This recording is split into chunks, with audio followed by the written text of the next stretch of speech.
తెలుగు రాష్ట్రాల్లో అతిపెద్ద lift manufacturer lifts ట్రై.com dealership కూడా ఇవ్వబడును. నమస్తే, వెల్కమ్ టు సుమన్ టీవీ. నేను మీ సుమన్ టీవీ ఉషా. ఇన్నోవేటర్ ఎపిసోడ్కి స్వాగతం. సో నాతో పాటు రమ్య నాగేంద్ర గారు ఉన్నారు. ఇవాళ రేపు చాలా మంది జ్యువెలరీ బిజినెస్ చేస్తున్నారు. బట్ ఈవిడ ఇటువైపు ఎందుకు వచ్చారు అండ్ దాంతోపాటు స్టార్ట్ చేయడానికి గల మెయిన్ రీజన్ ఏంటి, అసలు బిజినెస్ పెట్టుబడి ఎంత పెట్టారు, ఆవిడ చూసిన లాభాలు ఏంటి, నష్టాలు ఏంటి, అండ్ ఎవరి దగ్గర లేని ప్రోడక్ట్ ఈవిడ చాలా ఇన్నోవేటివ్గా అంటే కొత్తగా తయారు చేస్తూ సేల్ చేస్తూ ఉంటుంటారు. ఆ క్రియేటివ్ నాలెడ్జ్ ఏ విధంగా నేర్చుకున్నారు అండ్ జ్యువెలరీకి సంబంధించి ఎటువంటి స్ట్రగుల్స్ చూసారో ఆవిడ మాటలోనే తెలుసుకుందాం. నాతో పాటు కంప్లీట్గా ఎపిసోడ్ని చూడండి, మీరు నేర్చుకోవడానికి చాలా స్కోప్ ఉంటుంది. నమస్తే రమ్య నాగేంద్ర గారు. నమస్తే అండి. సో మీ పేజ్ చూసాను నేను, చాలామంది కస్టమర్స్ చాలా జెన్యూన్ ఫీడ్బ్యాక్తో, చాలామంది చాలా అంటే ట్రస్ట్తో మీ దగ్గర బై చేస్తున్నారు ప్రతి ప్రోడక్ట్ కూడాను. అది చూసిన తర్వాతే మిమ్మల్ని ఇంటర్వ్యూ చేయాలి, ఇన్నోవేటర్లో డెఫినెట్గా మిమ్మల్ని ఇన్వైట్ చేయాలని అనిపించింది నాకు. ఎందుకంటే ప్రతి ఒక్కరు చేస్తున్నారు ఆన్లైన్ షాపింగ్, ప్రతి ఒక్కరు ప్రోడక్ట్ బిజినెస్ చేస్తూనే ఉన్నారు. బట్ ఇంత జెన్యూన్గా కస్టమర్స్కి దగ్గరైన వాళ్ళు ఎవరు అని చూస్తే కొంతమందిలో మీరు ఒకరు. Hearty congratulations. And YouTube 1 lakh subscribers, దానికి కూడా కంగ్రాచులేషన్స్ మీకు అండ్ మీ హస్బెండ్కి, మీ ఫ్యామిలీకి కూడా. యా, థ్యాంక్ యూ అండి. ఎందుకు అనుకున్నారంటే హౌస్ వైఫ్గా ఉండే మీరు బిజినెస్ వైపు, అది కూడా ఈ ప్రోడక్ట్ బిజినెస్ వైపు ఎందుకు టర్న్ అయ్యారు, జ్యువెలరీ వైపు ఎందుకు టర్న్ అయ్యారు? జ్యువెలరీ అని కాదు, యాక్చువల్గా ఐ లైక్ బిజినెస్. అంటే రమ్య అనే పేరు పక్కన ఎంఎస్సి లైక్ అట్లాంటి ఒక అది ఉండాలి అనేది ఉండేది, కానీ బట్ నా వే ఎప్పుడు జాబ్ పర్పస్ అయితే అస్సలు కాదు. పొద్దున్న లేవాలి, వెళ్ళాలి, ఇదంతా నాతో కాదు. బిజినెస్ నాకు 7th క్లాస్ నుండి స్టిచ్చింగ్ వచ్చు, యాక్చువల్గా అమ్మకు వచ్చు. ఓకే. సో అమ్మతో పాటు నాకు ఆ జర్నీ అనేది అలవాటు అయిపోయింది. సో ఆల్వేస్ బిజినెస్ మైండే తప్ప జాబ్ చేస్తే ఇట్లా చేయాలి అలాంటి ఆలోచనలు అయితే అస్సలు లేకుండే. సో బిజినెస్ ఎంతసేపు చిన్నప్పుడు మనం ఆడుకునేప్పుడు కూడా కూరగాయలు అమ్మడం ఆ టైపు ఆటలే నేను ఆడుకునేదాన్ని అన్నమాట. ఎంత ప్రాఫిట్ వచ్చింది, సో ఆకులతో కూడా అట్లా బిజినెస్ మైండ్ నాది. ఓకే. సో అందుకని మిషన్ కుట్టడం, టైలరింగ్ దగ్గర నుండి స్టార్ట్ చేస్తే first tailoring, then into saris, okay, after that jewellery వైపు. సో శారీస్ సెల్లర్స్ కోసం వెతుకుతూ ఉంటే ఇలా కాదు, మీరు పెట్టుబడి పెట్టాల్సిన పని లేకుండా రీసెల్లింగ్ చేయొచ్చు అని చెప్పేసి నాకు చిన్నగా సజెస్ట్ చేశారనమాట. ఓకే, ఇలాంటిది ఒక బిజినెస్ ఉందా, మనం పెట్టుబడి పెట్టకుండా చేసేది, మనకు కూడా కావాల్సింది అది. ఎందుకంటే అప్పుడు మన పొజిషన్ 10,000 శాలరీ వస్తే పిల్లల్ని చూసుకోవాలి, ఇల్లుని చూసుకోవాలి అంటే చాలా కష్టం. ఓకే, రీసెల్లింగ్ చేస్తూ ఈ శారీస్ మ్యానుఫ్యాక్చరింగ్ గురించి సెర్చ్ చేసేటప్పుడు తట్టిన ఐడియా జ్యువెలరీ. ఓకే. సో నా బిజినెస్ స్టార్ట్ అయింది విత్ 500 రూపీస్. ఏదైతే నేను టైలరింగ్ చేస్తూ సంపాదించానో ఆ 500తో స్టార్ట్ చేశాను నేను నా బిజినెస్ని. ఓకే, 500తో బిజినెస్ స్టార్ట్ చేశారు. ఎస్, అది కూడా ఎట్లా అంటే ఇప్పుడు ఈరోజు నాకు ఒక ఆర్డర్ వచ్చింది, రీసెల్లింగ్ చేశాను. ఈ ఆర్డర్తో పాటు నా దగ్గర ఉన్న 500 పెట్టి ఇంకొకటి ఎక్స్ట్రా తెప్పించేదాన్ని. సో దాన్ని నేను మాన్యువల్గా ఆఫ్లైన్లో సేల్ చేసుకునేదాన్ని. నా దగ్గర ఇది ఉంది, చూడండి, తీసుకోండి అని చెప్పేసి. సో అట్లా ఒకరోజు ఒకటి, దెన్ 10కి వచ్చింది, ఆ కౌంట్ 15కి వచ్చింది. అట్లా ఒక 3 బాక్సెస్ ఉండేవి చిన్న చిన్నవి. ఆ టైంలో నేను సెల్లర్స్ కోసం చాలా సెర్చ్ చేశానండి. అప్పట్లో ఏంటి అంటే రీసెల్లర్స్కి హోల్సేల్ ప్రైజెస్ రివీల్ చేసేవాళ్ళు. ఓకే. ఇప్పుడంతా మార్కెట్లో యూట్యూబ్ ఛానల్స్లో ఎక్కువగా వస్తున్నాయి. అవును. 7 years బ్యాక్ అట్లా చేసేవాళ్ళు కాదనమాట. సో నేను మ్యానుఫ్యాక్చరర్ని లిటరల్లీ ఒక 2 months బతికినాడు స్టాక్ ఇవ్వమని చెప్పేసి. ప్లీజ్ భయ్యా స్టాక్ ఇవ్వండి, నేను పే చేస్తాను అంటున్నాను కదా అని అంటే, లేదు రీసెల్లర్స్కి ప్రైస్ రివీలింగ్ ఉండదు, హోల్సేల్ ఇవ్వరు. ఓకే. 2 months తర్వాత 1 fine day he accepted. Okay, ఇస్తాను అని చెప్పేసి. అప్పుడు నా దగ్గర డబ్బులు లేవు, ఇస్తాను అన్న టైంలో. సో అమ్మ దగ్గరికి వెళ్ళి, అమ్మ ఒక 15,000 ఇవ్వు, ఇట్లా యాక్సెప్ట్ చేసిండు. నా దగ్గర ప్రస్తుతానికి లేవు, నేను స్టిచ్చింగ్ చేస్తూ ఎండ్ చేసేదాన్ని. అప్పుడు తోపు చెప్పాలి అని అంటే స్టిచ్చింగ్లో మినిమం ఏదైనా టచ్ చేసినా అంటే 1200 to 1500 క్రాప్ టాప్స్ అవి. ఆ టైంలో 7 years బ్యాక్ అమ్మ ఇచ్చిన తర్వాత 1 weekలో అమ్మకి అది అంతా సేల్ చేసేసి రిటర్న్ బ్యాక్ చేశాను అనమాట. బట్ మార్జిన్స్ చాలా తక్కువ అండి, ఎందుకంటే బిజినెస్ ఎట్లా చేయాలనేది ఇంకప్పటికి నాకు ఫుల్ గ్రిప్ తెలీదు. ఆ మార్జిన్స్లో లాస్లో అది రెడిష్ మ్యాట్ అనమాట, ఊరికైనా విరిగిపోద్ది. మనకి ఇప్పుడు 200-300లో జ్యువెలరీ దొరుకుతుంది చూసారా, నేను యాక్చువల్గా దానికోసమే 2 months బతిమలాడిన ఓకే. ఆ మ్యానుఫ్యాక్చరర్. సో ఇది కాదు, ఇంకేదో ఉంది. ఇది విరిగిపోతున్నప్పుడు మనకి లాస్ అనేది చాలా గట్టిగా ఉంది. అప్పటికి విరిగిపోయిన దాన్ని ఏం చేయాలనేది కూడా తెలియదు. డ్యామేజ్ అయిన ప్రోడక్ట్ని మనం ఇంకేదైనా రీమోడల్ చేయొచ్చా అనేది కూడా ఐడియా లేదు. ఇంకొక సెల్లర్ని బతిమలాడడం స్టార్ట్ చేసిన అనమాట హైదరాబాద్ నుండి. ఓకే, వాళ్ళు కూడా చాలా టైం తీసుకున్నారు నమ్మి స్టాక్ ఇవ్వడానికి. బట్ వన్స్ స్టార్ట్ అయ్యింది అని అంటే పర్ డే 1 lakh పే చేసేదాన్ని నేను.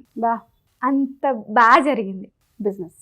బట్ అదంతా కరోనా ఒక్కొక్కలా హెల్ప్ చేసిందండి. అంటే ఒకరికి బాగుంటే ఒకరికి చాలా వరస్ట్గా కూడా ఉంది. సో నాకైతే చాలా హెల్ప్ చేసింది.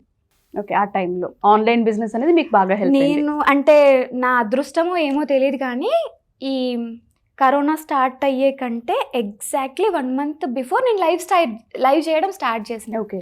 మా ఇంట్లో ఎట్లా అంటే వాట్సాప్ డీపీ కూడా పెట్టనిచ్చేవాళ్ళు కాదనమాట. అంటే ఈయన కాదు, అమ్మ వాళ్ళ ఇంట్లో. ఓకే. సో అన్నయ్యకి కొద్దిగా సోషల్ మీడియా గురించి ఎక్కువ తెలుసు. వద్దురా చిన్ని, ఇంట్లో చిన్ని అంటారు, వద్దురా చిన్ని వద్దు, వాట్సాప్ డీపీస్ వద్దు. ఆ టైంలో అన్నయ్య యూట్యూబ్లో వీడియోస్ చేస్తా అంటే కెమెరా ఎక్కడ పెట్టాలి బిడ్డ, లైట్ ఎక్కడ పెట్టాలి అని అడిగి ఐ వాజ్ షాక్డ్ అనమాట. నిజంగానా, నేను స్క్రీన్ ముందుకు వస్తే నీకు ఓకేనా అని అంటే యాక్చువల్గా ఈయనని అడిగితే ఏమన్నారంటే నాకు సోషల్ మీడియా గురించి ఐడియా లేదు, మీ అన్నయ్యకి తెలుసు కాబట్టి అన్నయ్యని అడుగు. వీళ్ళిద్దరు ఫ్రెండ్స్ అనమాట, అన్నయ్య ఉన్నాయి ఈయన. సో అన్నయ్యని అడిగితే యాక్సెప్ట్ చేసిండు. వీడియో డిసెంబర్లో స్టార్ట్ చేసిన. మనకి కరోనా 2019 డిసెంబర్లో స్టార్ట్ అయింది కదా. అప్పుడు నేను నార్మల్గా ఒక వీడియో చిన్న వాయిస్తో, అసలు కెమెరా ముందు ఎట్లా మాట్లాడాలో కూడా తెలియదు. సో అప్పుడు సజెస్ట్ చేశారు ఏమని అంటే వాయిస్ కొంచెం పెంచి మాట్లాడండి, సెట్ అవ్వట్లేదు, మీ వాయిస్ ప్రాపర్గా లేదు, ఓకే ఇట్లాంటివి ఉంటాయి. సో అట్లా నేర్చుకొని ఆడియన్స్ నేర్పించారు. సో అప్పుడు మళ్ళీ నేను కాస్త గ్యాప్ తీసుకున్నాను. తీసుకున్న తర్వాత ఓకే ఇది ఇంకా ఏదో వర్కౌట్ అయ్యేలా లేదు. లైవ్ అంటారు కదా, అప్పటి వరకు యూట్యూబ్లో లైవ్ షో బిజినెస్లో లేదు, అన్ని రికార్డ్ చేసి పెట్టడమే, రికార్డ్ చేసి పెట్టడమే. ఇండియా లెవెల్లో మన లైవ్ షో ఫస్ట్ది, జ్యువెలరీ బిజినెస్కి సంబంధించిన లైవ్ షో మనదే ఫస్ట్. నా తర్వాత ఇప్పుడు వచ్చిన వాళ్ళందరూ కూడా అంటే చెప్పుకోవడం అని అంటే నాకు కొంచెం ఉంటుంది కదా ఎంతైనా ఫీల్. సో లైవ్ చేసినప్పుడు ప్రోడక్ట్ని చూపించడం, ప్రైజింగ్ కోసం ఏదైనా డీటెయిల్స్ కావాలంటే వాట్సాప్కి చేయండి. సో అప్పుడు ఏంటి అంటే నేను చేసిన బెస్ట్ థింగ్, ఏదైతే నేను యూట్యూబ్ వీడియో చేస్తానని అనుకున్నానో దానికి ముందు ఒకరితో ప్రమోషన్ చేయించాను. అది ఎంత రీచ్ అయిందంటే ఒక గ్రూప్ ఫిల్ అవ్వడమే ఎక్కువ, 42 groups ఫిల్ అయ్యాయి. ఆవిడ షాక్, అసలు ఏంట్రా ఇది, అసలు ఏముంది నీ దగ్గర, ఇట్లా వచ్చేస్తున్నారు అందరూ అని.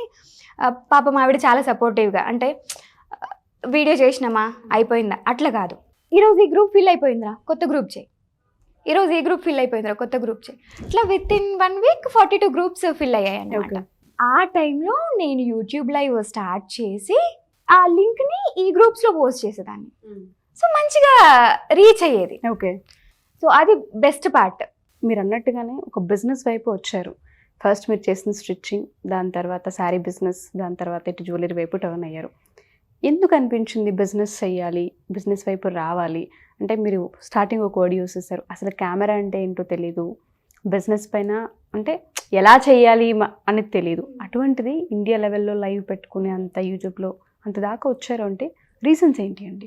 రీజన్స్ అంటే ఉంటాయిగా, మనం తక్కువ ఉన్నప్పుడు మాట్లాడిన మాటలు మన మనసులో బలంగా నాటుకుపోతాయి. ఇది మన ఇల్లు కాదు, అది మన ఇల్లు కాదు, మనకంటూ ఒక ఇల్లు ఉండాలి అని అంటే we have to be do, ఇంకేదో చేయాలి, గట్టిగా చేస్తే తప్ప మనకంటూ ఒక ఇల్లు ఉండదు. ఫస్ట్ థింగ్, ఈ రెంట్ ఇల్లులు కొంచెం నన్ను బాగా సఫర్ చేసినాయి. ప్రతి దానికి పిల్లల్ని వేసుకొని, సామాన్లు వేసుకొని, వాళ్ళ కోపం వచ్చినా మనమే ఖాళీ చేయాలి, మన కోపం వచ్చినా మనమే ఖాళీ చేయాలి. ఒక వచ్చిన 10 నిమిషాల కోపంతో నేను 25 lakhs పెట్టి ల్యాండ్ తీసేసుకున్నా. జస్ట్ 10 minutes కోపం అది నాది. అప్పుడు మా చేతిలో 9 లక్షలు ఏదో ఉండే, మిగిలిందంతా అప్పే. బట్ స్టిల్ డేర్ చేసిన. నా సపోర్ట్ అమ్మ. ఏదో బిడ్డ కదా అని ఇవ్వడం కాదు, నేనున్నా నువ్వు చేయగలవు, you can do it. So దాంట్లో అమ్మ పాత్ర చాలా ఉంటుంది.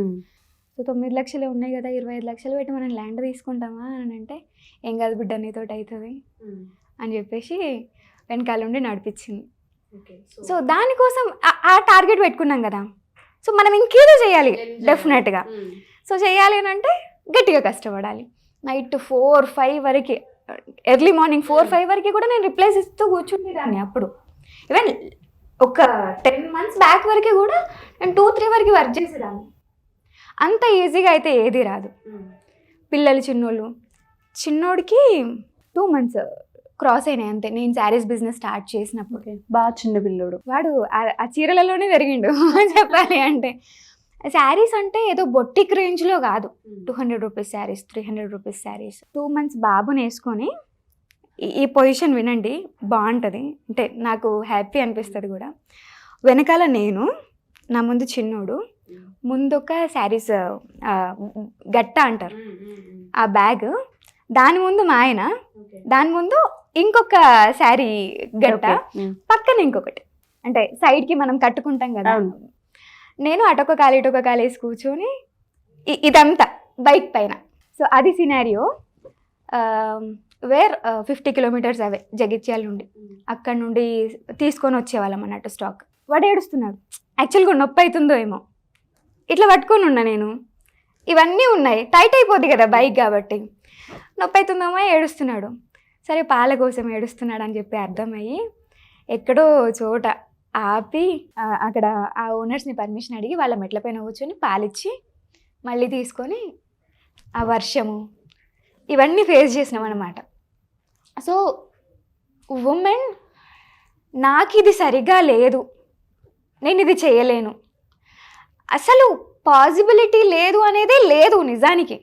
We can do anything, we have to be strong. మనం స్ట్రాంగ్ ఉండాలి, మనం చేయగలుగుతాము. నాకు ఖచ్చితంగా ప్రతిదానికి సపోర్ట్ కావాలి, నాకు ఎవరు సపోర్ట్ చేసేవాళ్ళు, నాతో చుట్టూ మాట్లాడేవాళ్ళు, ఇవన్నీ అక్కర్లేదు. You can do it. ఇప్పుడు ఇంతకు మించిన వరస్ట్ సిచ్యువేషన్ మేబీ ఉండదేమో అనుకుంటున్నాను నేనైతే. నిజమండి, ఎందుకంటే 2 నెలల బాబు అంటే, నేను ఒక తల్లిని, నాకు తెలుసు అంటే ఆ ఎక్స్పీరియన్సెస్ ఎలా ఉంటాయి అనేది. బైక్ పైన చీరల కట్టలు పెట్టుకొని అటు మీ ఇద్దరు కూర్చుని సరుకు వేసుకోవడానికే సరిపోని పరిస్థితి. బైక్ ఎంత స్పేస్ ఉంటుందని అందరికీ తెలుసు. చిన్న పసిపిల్లోని పెట్టుకొని డ్రైవ్ చేసుకుంటూ మీరు తీసుకురావడం అనేది నిజంగా ఆ మూమెంట్ మీకు ఎంత ఇంపార్టెంట్, అంత డేర్ ఎందుకు చేశారన్నది అర్థమవుతుంది. ఫినాన్షియల్ స్ట్రగుల్స్ ఏ విధంగా ఉండేయండి? అంటే చాలామంది ఆడవాళ్ళు ఏమైపోతూ ఉంటుంటారంటే, ఒక పెయిన్ చూసాం లైఫ్లో, ఇంకా పెళ్ళిళ్ళు చేసుకోవద్దు, ఇలాగే అయిపోతాం, ఏమైనా ఆడపిల్లలు అయిపోతూ ఉంటుంటారు. కొన్ని సందర్భాల్లో అవసరమా మనకిదని సూసైడ్స్ చేసుకుంటుంటారు ఫ్యామిలీస్. మనం చాలా కథనాలు విన్నాం. పసిపిల్లలు ఉన్న వాళ్ళు కూడా ఫినాన్షియల్ స్ట్రగుల్స్ తట్టుకోలేక వద్దు ఇంకా లైఫ్ లీడ్ చేయలేం మనమని చనిపోయిన వాళ్ళు కూడా మనం చూస్తున్నాం. ఏం చెప్తారు ఇప్పుడున్న కాలేజ్ స్టూడెంట్స్కైనా ఎవరికైనా సరే, పెయిన్ని ఎలా ఓవర్కమ్ చేయాలి, పెయిన్ని ఎలా తీసుకొని ముందుకెళ్ళాలి ఆడపిల్లలు అయితే? నిజానికి మగవాళ్ళ కంటే ఆడవాళ్ళు చాలా స్ట్రాంగ్. చాలామంది వీక్, అంటే మేబీ బలంలో వీక్ అయి ఉండొచ్చు, బట్ మెంటల్లీ మనం చాలా స్ట్రాంగ్. సో నాకు జరిగిన ఈ సిచ్యువేషన్ అయి ఉండొచ్చు. ఇప్పుడు చిన్న బాబుని వేసుకొని వెళ్ళిన సిచ్యువేషన్ కావచ్చు. బాబుని ఇట్లా పడుకోబెట్టుకొని నేను మిషన్ కుట్టుకునేదాన్ని. చిన్నోడు కదా, ఆయన ఆల్వేస్ అవైలబుల్ ఉండరు. ఉన్న టైంలో చూసుకునేటోడు, చూసుకోవడానికి లేరు అని కూడా కాదు, చూసుకునేటోడు. కానీ నాకు గిరాకీ ఎక్కువ ఉంటుండే. అంటే మన పర్ఫెక్షన్ అట్లాంటిది కాబట్టి ఏది చేసినా సరే అంతే, అయితే పర్ఫెక్ట్గా చేయాలి, లేదు అని అంటే చేయొద్దు. ఓకే. సో నా థీమ్ అది. సో బాబుని పడుకోబెట్టుకొని కొంచెం పెద్దగా అయిన తర్వాత కూర్చోబెట్టుకొని కూడా, నా లక్ ఏంటంటే పిల్లలు సతాయించరు, చాలా చాలా చాలా మంచోళ్ళు. సో జనరల్గా ఇట్లా కూర్చోబెట్టుకొని కుట్టేటప్పుడు చేతులు అవి అడ్డం పెడతారు, అట్లాంటిది ఉంటుంది. నేను కూర్చోబెట్టుకున్నాను, వాడు అట్లనే కూర్చునేటోడు అనమాట. సో నేను కుట్టుకునేదాన్ని. అది మీరు చెప్తుంటే నాకు నా కొడుకు గుర్తొస్తున్నాడు. ఎందుకంటే నేను ఈ జర్నీ స్టార్ట్ చేసినప్పుడు కంటిన్యూస్ ప్రాసెస్లో నాకు ప్రెగ్నెన్సీ, దాని తర్వాత బాబు పుట్టడం, 21 daysకే మళ్ళీ నేను ఆఫీస్కి రావడం. నన్ను ఎవరు ఫోర్స్ చేయలేదు వెళ్ళు అని, నన్ను ఎవరు రమ్మని ఆఫీస్ వాళ్ళు ఇబ్బంది పెట్టలేదు. నా ప్యాషన్ నన్ను అట్లా తీసుకొచ్చింది. మీరు అన్నట్టుగా ఎంత అదృష్టవంతులం అంటే, ఏ రోజు మా బాబు అమ్మ ఉండాలి అన్న ఎప్పుడు ఎక్స్పెక్ట్ చేయలేదు. మా అమ్మ ఎంతసేపు ఉంటే అంతసేపు ఆడుకోవాలి, మా అమ్మతో మమ్మల్ని డిస్టర్బ్ చేయలేదు, క్వాలిటీ టైం ఇస్తా. Yes, exactly.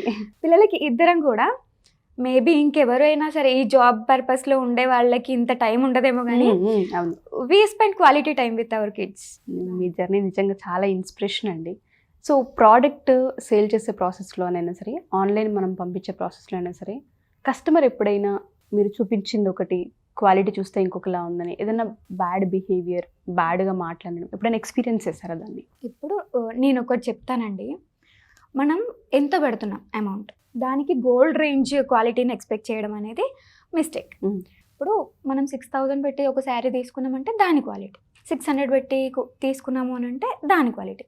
బట్ 600 పెట్టి 6,000 క్వాలిటీ ఎక్స్పెక్ట్ చేయడం అనేది రాంగ్ నా వేలో. బట్ మన దాంట్లో ఏంటి అంటే ప్రోడక్ట్ క్వాలిటీ అనేది జబర్దస్త్ ఉంటుంది. నేను ఇవన్నీ ఏంటి అంటే ఏదో తెచ్చినామా అమ్మినామా అదైతే నా ప్రాసెస్ అస్సలు కాదు. అట్లా అయి ఉంటే నేను ఇంతమందికి ఎంప్లాయ్మెంట్ కూడా ఇచ్చేవాళ్ళు కాదు. ఎంతమంది అండి ఇప్పుడు మీ దగ్గర ఎంప్లాయీస్? ప్రజెంట్ అయితే 19 మెంబర్స్ ఉన్నారు. డే 1లో మీరిద్దరు, ఓన్లీ మీరు అండ్ నాగేంద్ర గారు అంతేనా? నా పిల్లలు కూడా. ఓకే, మీ నలుగురితో స్టార్ట్ అయిన జర్నీ ఇవాళ మీ నలుగురు కాకుండా 18 మంది ఉన్నారు మీ దగ్గర. 18 మందికి ఎంప్లాయ్మెంట్ ఇచ్చారు. యాక్చువల్గా 34 ఉండే ఎంప్లాయీస్. నేనేంటి అంటే ఫిల్టర్ చేసుకుంటాను అనమాట. వచ్చిన ఎంప్లాయీ కూడా ఇది మన వర్క్, ఓన్ చేసుకోవాలి. అట్లా చేయగలిగితే నేను వాళ్ళని ఓన్ చేసుకొని ఎట్లా చూసుకోవాలి అట్లా చూసుకుంటాను. నాట్ ఓన్లీ శాలరీస్, వాళ్ళకి ఏది ఇవ్వాలి, ఏది అవసరం, వాళ్ళు ఈ సిచ్యువేషన్లో ఎట్లున్నారు, అదే సిచ్యువేషన్లో మనం ఉండుంటే మనం ఏం ఎక్స్పెక్ట్ చేస్తాం, అండ్ వాళ్ళకి ఏ కైండ్ ఆఫ్ మన అవసరాన్ని ఇవ్వాలి.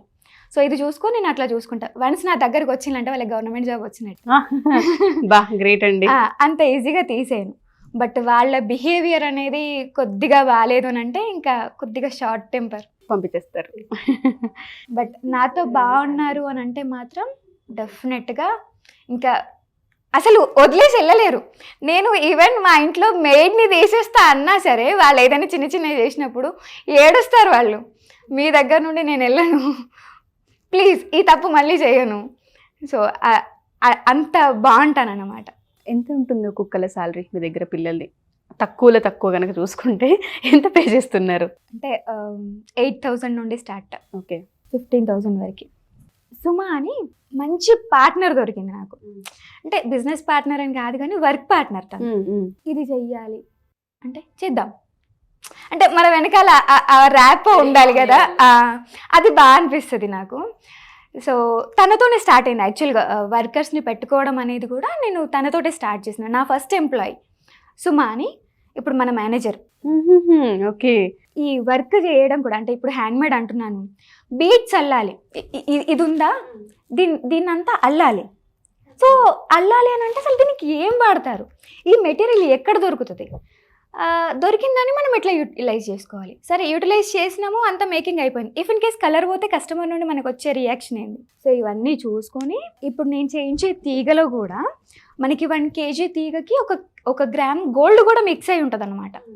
సో కలర్ వోంట్ ఫేడ్, మనం యూజ్ చేసే తీగ కలర్ చేంజ్ అవ్వదు. సో నేను అదంతా జాగ్రత్తగా చూసి సప్లయర్స్ని మార్చుకుంటూ మేకింగ్ కూడా ఉంటుందా? అదేగా ఇప్పుడు ఇంతమంది ఎంప్లాయీస్ ఉండడానికి రీజన్ అదే. సో ఇంట్లో బీడీలు చేసుకునే వాళ్ళకి ఏంటి అంటే 8,000 ఎట్లా చేస్తే 8,000 వస్తాయి, 9,000 వచ్చే వాళ్ళు 10,000 15,000 వచ్చే వాళ్ళు కూడా ఉన్నారు ఇప్పుడు మన దాంట్లో. అంతా బీడీలు చేసుకుంటే రావు. సో వాళ్ళకి ఏంటి అని అంటే ఈ ఎంప్లాయ్మెంట్ ఎట్లా అంటే మేము నేర్చుకొని, సుమా అండ్ నేను నేర్చుకొని వీళ్ళకి నేర్పించి ఇప్పుడు వర్క్ ఇస్తున్నాం అనమాట.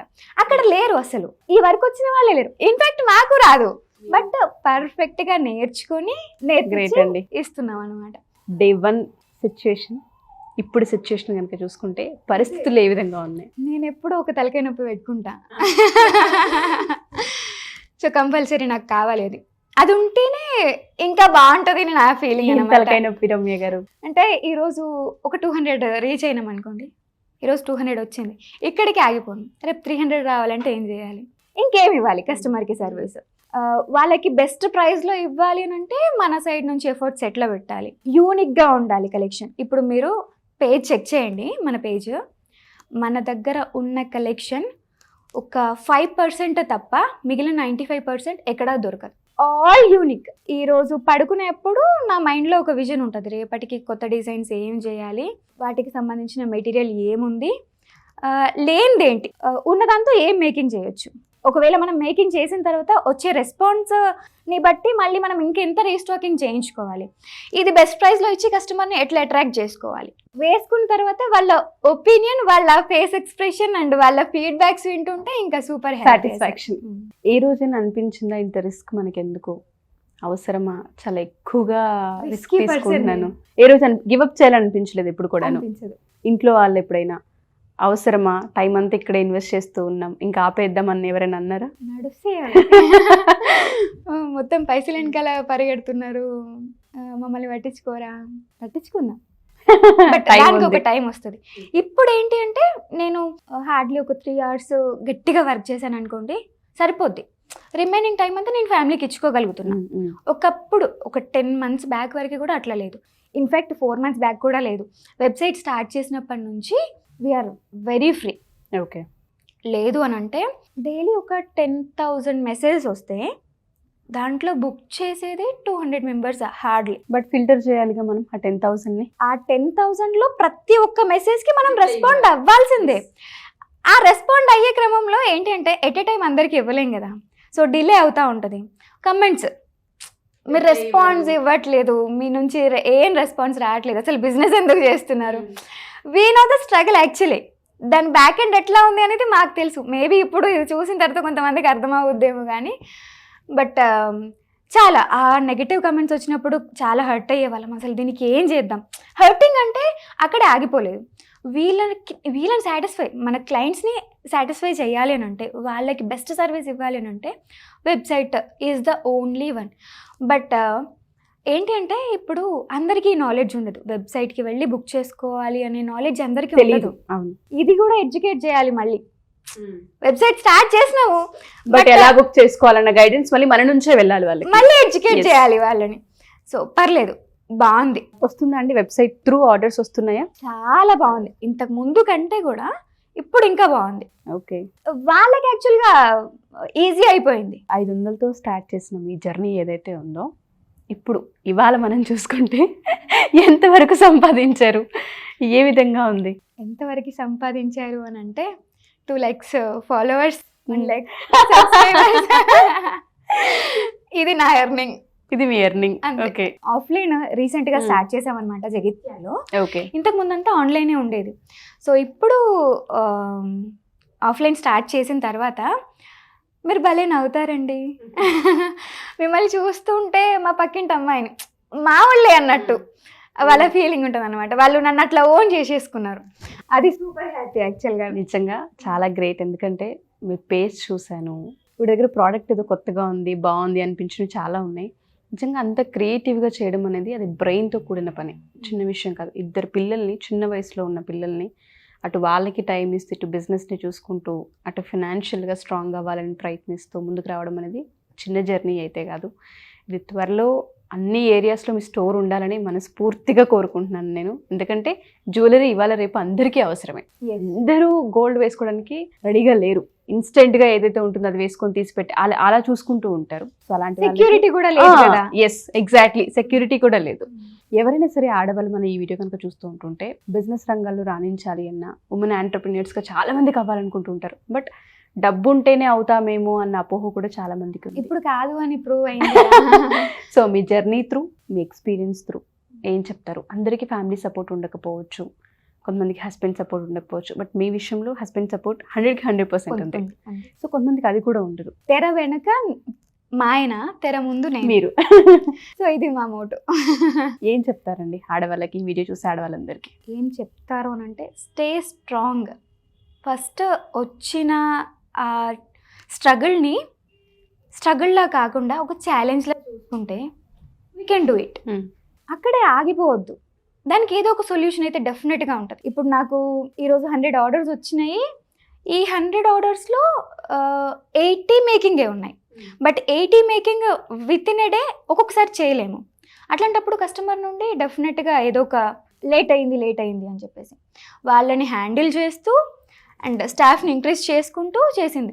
లాస్ట్ ఇయర్ దసరా టైంలో 25 days టు డిస్పాచ్ మాది. ఈరోజు ఆర్డర్ ప్లేస్ చేస్తే 25 daysకి డిస్పాచ్ చేసేదాన్ని. మనం డిస్పాచ్ చేసిన తర్వాత డెలివరీకి ఇంకొన్ని రోజులు టైం పట్టుద్ది.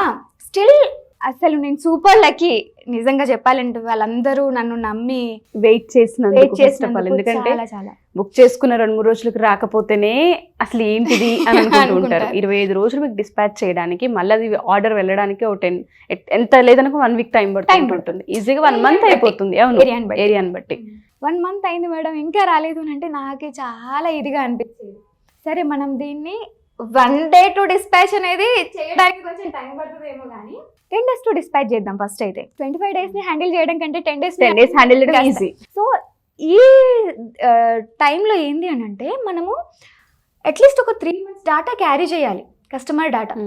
ఎందుకంటే మనం డిస్పాచ్ చేయడానికే 25 days, అది రీచ్ అవ్వడానికి ఇంకొక 15 days అనుకుందాం. ఇఫ్ ఇన్ కేస్ ఏదైనా కొరియర్లో ఇష్యూ అయ్యి అది ఆగింది అని అంటే అప్పుడు ఇంకో రకంగా ఉంటుంది scenario. So 3 months data carry చేయాలి, 3 months లో ప్రతి క్వశ్చన్కి ఆన్సర్ చేయాలి. సో 10 days టు డిస్పాచ్ చేద్దామని చెప్పేసి అప్పుడు హైర్ చేసుకున్న 34 members ఎట్ ఏ టైం. దాంట్లో నుండి ఫిల్టర్ చేస్తూ వీళ్ళలో మనకి ఎవరు యూజ్ అవుతారు. సో అప్పుడు ఏంటంటే స్టార్ట్ అయిన కొత్తలో వాళ్ళు డైలీ ఒక 4-5 items మాత్రమే చేయగలుగుతారు, అంతకు మించి చేయలేరు. సో నేను వాళ్ళని ట్రైన్ చేసుకున్నా బెస్ట్గా. దట్టు ఇది ఈజీగా అయిపోవాలి, ఈ ఐటమ్ ఈజీగా అయిపోవాలన్నట్టుగా ఇవ్వను నేను వాళ్ళకి. టాస్క్ బెస్ట్గా ఉండాలనే ఇస్తా. తొందరగా అయిపోవడం అనేది ఇంపార్టెంట్ కాదు, క్లయింట్ని మనం ఇంప్రెస్ చేయగలగాలి. సో అట్లా 10 days టు డిస్పాచ్ వరకు తీసుకొచ్చి మెల్లిమెల్లిగా ఇప్పుడు 1 day టు డిస్పాచ్ అయితే నడుస్తుంది. ప్రతిదీ ఒక స్ట్రగుల్ ఇది, బట్ ఎక్కడ కూడా చూసారు కదా ఇప్పుడు దీంట్లో కూడా స్ట్రగుల్ వచ్చింది అని అక్కడ ఆగిపోలేదు, ఆ రిస్క్ ని ఫేస్ చేశారు. ఇంకా చాలా మంది ఆడవాళ్ళకి మీరు ఇన్స్పిరేషన్. నిజంగా ఒక దగ్గర ఆగిపోకూడదు, మన దగ్గర ఏదో ఒక స్కిల్ ఉంటుంది, దాన్ని మనం ఐడెంటిఫై చేసిన రోజు డెఫినెట్గా నిలబడతామని అర్థమవుతుంది. సో చిన్న మిషన్ కుట్టుకునే దగ్గర నుంచి మొదలు పెడితే ఇవాళ lakhsలో బిజినెస్ చేస్తున్నారని చెప్పడంలో అతిశయోక్తి లేదు. Thank you ma'am, all the best. Thank you so much.